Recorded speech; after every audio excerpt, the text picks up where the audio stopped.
কিছুক্ষণ পর আলোর বাবা মা এলো, সাথে জেরিনও। জেরিন গিয়ে বেবিকে কোলে নিল। আলোর বাবা মা আলোকে দেখে তাদের নাতনিকে কোলে নিয়ে আদর করতে লাগলো। সবার আনন্দ দেখে ভোরের খুবই ভালো লাগছে।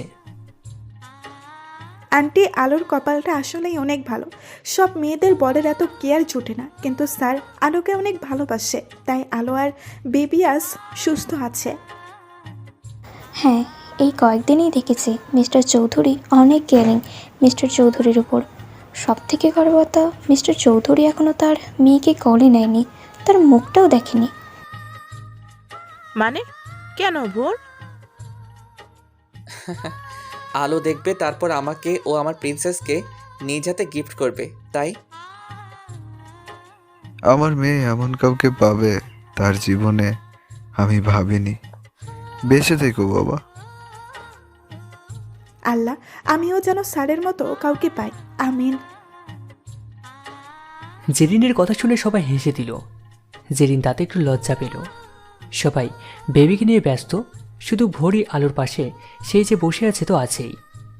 খাওয়া দাওয়া বাদ দিয়ে মাঝে মাঝে একটু পানি খেয়েছিল, কিন্তু জায়গা দিয়ে একটুও সরেনি। সবাই জোরাজুরি করছিল কিন্তু পারেনি। সন্ধ্যা 7টা চুই চুই। আলো আস্তে করে উঠে চোখ খুলে তাকিয়ে দেখে ভোর বসে আছে ওর সামনে মাথা নিচু করে।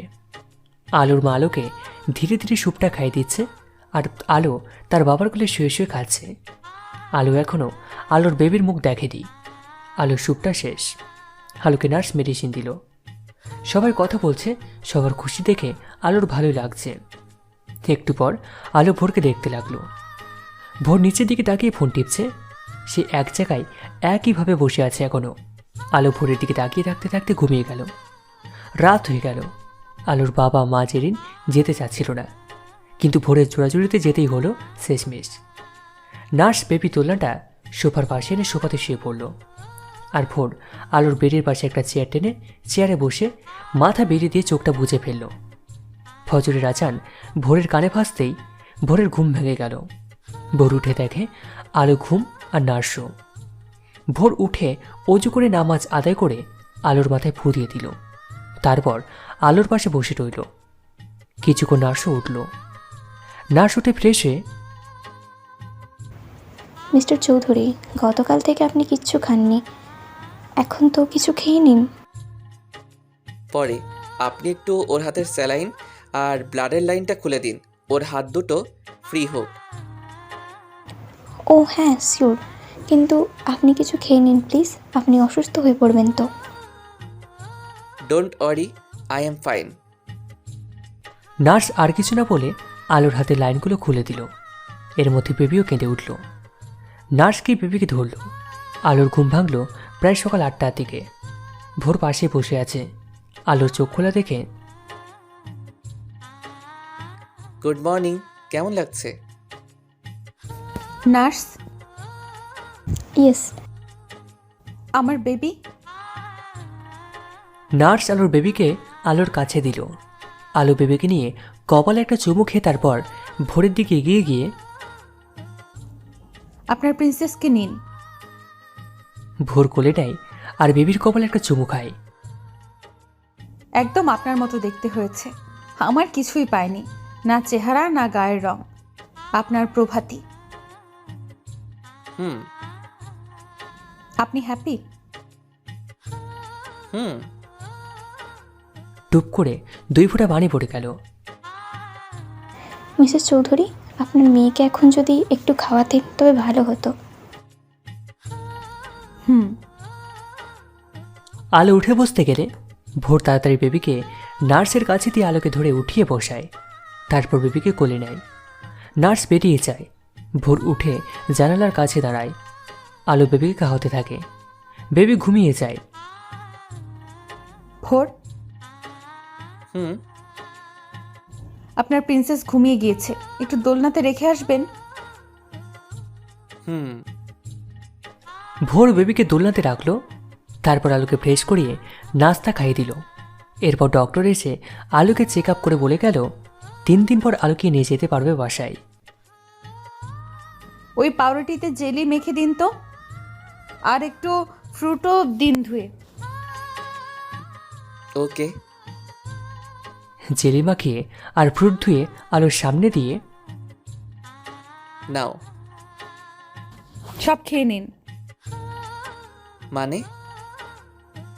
গতকাল থেকে আপনি না খাওয়া, তাই এগুলো তাড়াতাড়ি শেষ করুন। ও, এগুলো শেষে একটা গ্লাস জুসও খেয়ে নেবেন। আমার ক্ষুধা নেই। আমি এগুলো শেষ দেখতে চাই। ভোর আর কিছু না বলে আলোর কথা মতো সব কিছু খেয়ে নিল, সাথে জুসও। কিছুক্ষণ পর আলোর মা বাবা এলো। তারা এখন নাতনিকে নিয়েই ব্যস্ত। আজ আলোকে বাড়িতে নিয়ে যাবে হসপিটাল থেকে।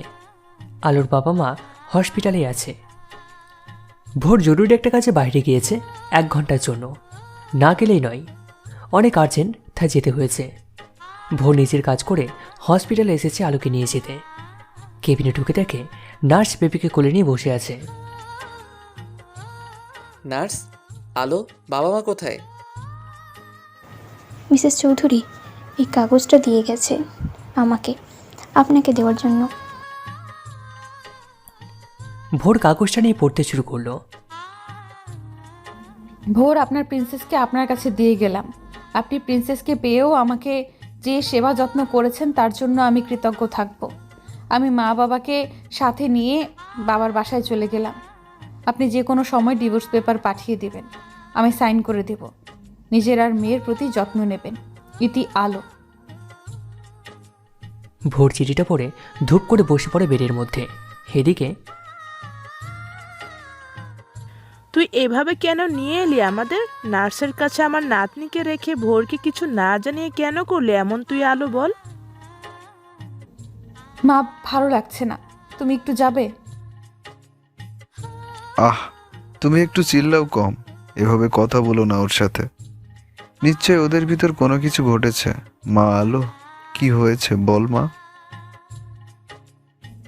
বাবা, আমি একটু একা থাকতে চাই। মা, আমি তোকে কখনো কিছু নিয়ে প্রেশার দেইনি, কিন্তু আজকের বিষয়টা আমারও মনের ভিতর চিন্তার বাসা বাঁধলো। কি হয়েছে বল মা। বাবা, বলবো সব, কিন্তু পরে। এখন আমি একটু একা থাকতে চাই, প্লিজ বাবা। চলো আলোর মা, ওকে একটু একা থাকতে দেই। আলোর বাবা মা বের হয়ে গেল রুম থেকে। আর আলো বুকে ভাসতে লাগলো, নিচের সাথে বলতে লাগলো, আজ খুব শূন্য লাগছে, খুব কান্নাও পাচ্ছে। খুব ইচ্ছা করছে বুক ফাটিয়ে চিৎকার করে কাঁদি, কিন্তু নিরুপায় আমি। চাই না বাবা মা জানুক সব কিছু। জানলে যে তারা সহ্য করতে পারবে না। তবে ভালোই লাগছে আজ আপনি অনেক খুশি আর সুখী। আমার নারী ছেঁড়া ধনটাকেও আপনাকে দিয়ে এসেছি। কি করব বলুন? আপনি তো সন্তানের জন্যই আমাকে এতদিন আপনার কাছে রেখেছেন। আমার একটা ভুলের জন্য আপনি আমাকে আর গ্রহণই করলেন না মন থেকে। কিন্তু আপনি একবারও ভাবলেন না আপনি কত অপরাধ আর কত ভুল করেছেন আমার সাথে। আমাকে রিহামের ব্যাপারে সব কিছু প্রথম দেখাতে বললে কি হতো, কিন্তু আপনি বলেননি। আমার একটা ভুলকেই আপনি বড় করে দেখলেন ভোর। আচ্ছা, আপনি তো আমাকে ভালোবাসতেন, তাহলে কেন একটা ভুলকে ক্ষমা করতে পারলেন না? আজ আর আপনার জন্য আমার বুকটা তেমন হাহাকার করছে না, করছে আমার মেয়ের জন্য। আমার মেয়ের জন্য বুকটা যে ফেটে যাচ্ছে। আমি মা হয়েও মায়ের ডাক থেকে আজ বঞ্চিত। আমার মেয়ে আমাকে কোনো দিন মা ডাকবে না। আমি কেন বেঁচে আছি যে মা হয়েও মা ডাক শুনবে না? কোনো দিন না, কোনো দিন না। বলে আলো কাঁদতে কাঁদতে ক্লান্ত হয়ে ঘুমিয়ে পড়ল। রাত 10টা। আলো এক লাফ দিয়ে উঠে প্রভাতী, পানি। আলোর সামনে তাকিয়ে দেখে ভোর পানির গ্লাস হাতে নিয়ে বলছে, পানি। আপনি? পানি? আলো ভোরের হাত থেকে পানি নিয়ে ঢকঢক করে খেয়ে নিয়ে আমার প্রভাতী। ভোর চোখের ইশারা দিয়ে পাশে তাকাতে বলল। আলো পাশে তাকিয়ে দেখে ওদের বেবি।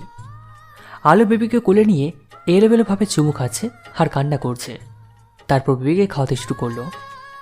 ভোর আলোর এমন হুট করে বেবিকে খাওয়ানোর কাজ দেখে উঠে পিছনে ঘুরে দাঁড়ালো। আলো এক মাতৃত্বে তৃপ্তি পাচ্ছে। বেবিকে খাইয়ে আলো বেবিকে পাশে শুয়ে দিয়ে আমি আমার বেবিকে ছাড়া বাঁচতে পারবো না। আপনি আমার সন্তানকে হারা করবেন না দয়া করে। আমি মরে যাব, তিলে তিলে শেষ হয়ে যাব। আমাকে আপনি দয়া করুন প্লিজ, দয়া করুন, দয়া করুন।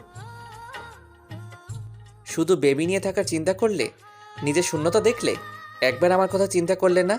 আমি কি নিয়ে বাঁচবো, আমি কি নিয়ে থাকবো, আমার কি হবে? তুমি তো বেবি নিয়ে তোমার শূন্যতা পূরণ করবে, আর আমি কি দিয়ে আমার শূন্যতা পূরণ করব? আমিও তো তিলে তিলে শেষ হয়ে যাব, মরে যাব আমি আলো, শেষ হয়ে যাব তুমি হিনা। ভেবেছিলাম তুমি হয়তো আমার ভালোবাসা উপলব্ধি করো, কিন্তু না, তুমি আমার মুখের কথাগুলোকে বিশ্বাস করে এসেছো। কখনো আমার মনকে বুঝতে পারলে না, কখনো না। তোমাকে পূর্ণতায় পরিপূর্ণ করে দিলাম, বেবিকে রেখে যাব আমি। তুমি সুখে থাকলে আমার সুখ।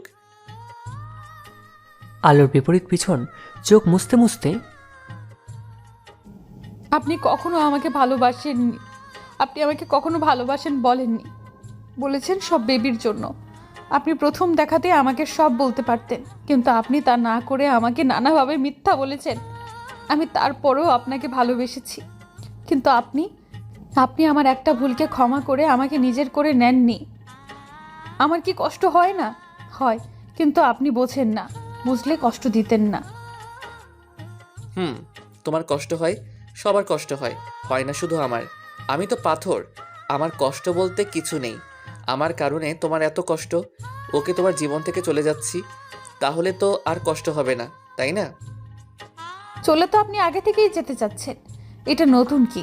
আমার প্রভাতিকে হয়তো আপনার নিউ জিএফ মেনে নেবে না, তাই নিয়ে এসেছেন আমার কাছে।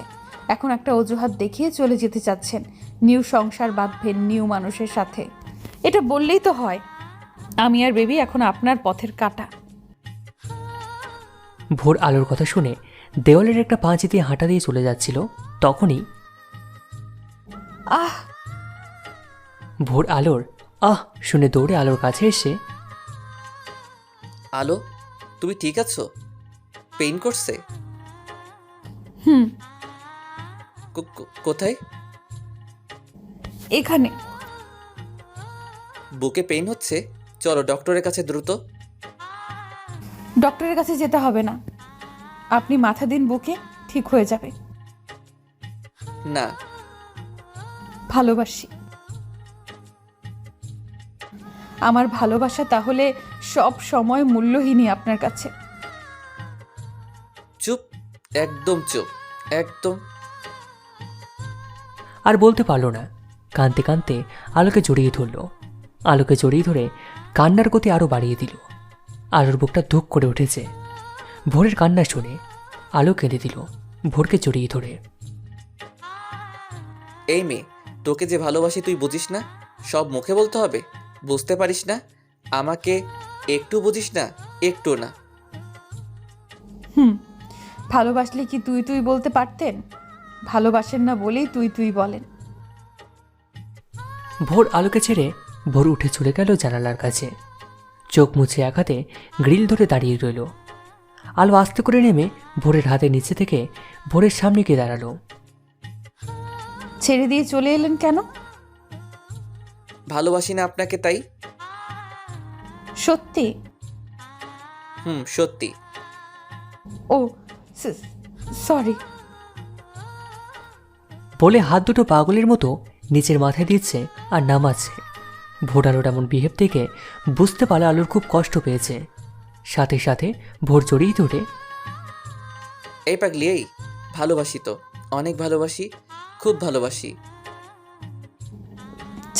ছাড়ুন। সরি, আর ভালোবাসি না বলবো না। Sorry sorry. ছাড়ছেন না কেন? পাগলের মতো বিহেভ করছে। ভোরকে সরিয়ে দেওয়ার চেষ্টা করছে।